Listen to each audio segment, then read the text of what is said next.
আসসালামু আলাইকুম ওরহমতুল্লাহি ওবরাকাতুহু। আশা করি দেশে প্রবাসে যে যেখানে আছেন সকলে ভালো আছেন। আলহামদুলিল্লাহ, আল্লাহ তাআলা আমাকেও ভালো রাখছে। প্রিয় বন্ধুরা, এখনও যারা আমাদের চ্যানেলটি সাবস্ক্রাইব করেন নাই, দয়া করে সাবস্ক্রাইব করে দেবেন।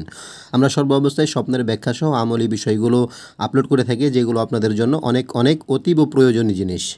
প্রিয় বন্ধুরা, আজকে যে বিষয়টা আপনাদের সঙ্গে আলোচনা করব সেটা হলো মৃত ব্যক্তিকে কাফন পরাতে দেখা। আপনি যদি স্বপ্নে দেখেন মৃত ব্যক্তিকে কাফন পরাচ্ছেন বা কেউ পরাচ্ছে, এটা দেখলেন, তো সেক্ষেত্রে কী ব্যাখ্যা হবে আসুন আমরা এই ভিডিও থেকে জেনে নেই।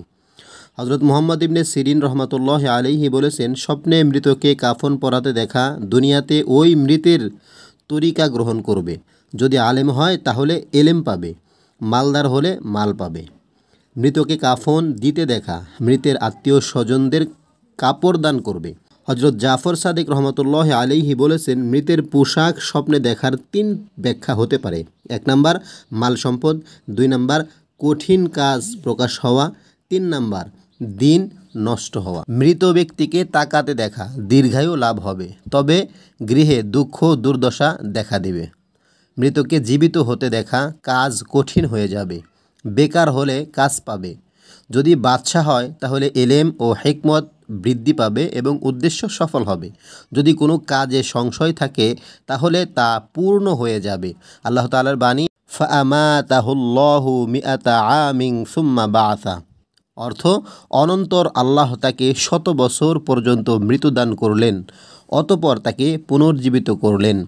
হজরত জাবের মাগরিবি রহমতুল্লাহ আলাইহি বলেছেন, কোনো খ্যাতনামা ব্যক্তি বা কোনো আলেমকে জীবিত হতে দেখা তার মতবাদ বা চরিত্র জীবিত হবে, চাই সে নেক হোক বা বদ হোক। বদ মানে খারাপ হোক।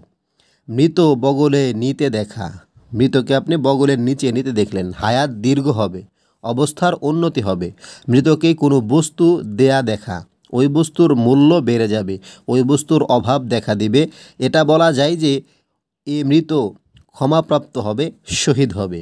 মৃতকে খাবার চাইতে দেখা মৃত তার নিকট দান সৎকার আশা করে।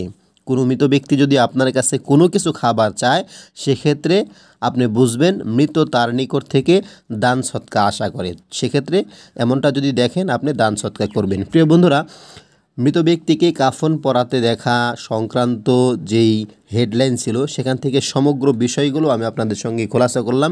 এর বাহিরেও অনেক কিছু আলোচনা হলো, আশা করি সকলে বুঝতে পেরেছেন। এর বাহিরেও যদি আপনাদের কোনো প্রশ্ন থাকে বা ভিন্ন কোনো স্বপ্ন দেখেন, আমাদেরকে কমেন্টস করবেন, আমরা সেইগুলোরও উত্তর দেওয়ার চেষ্টা করব ইনশাল্লাহ। আসসালামু আলাইকুম ওয়া রাহমাতুল্লাহি ওয়া বারাকাতুহু।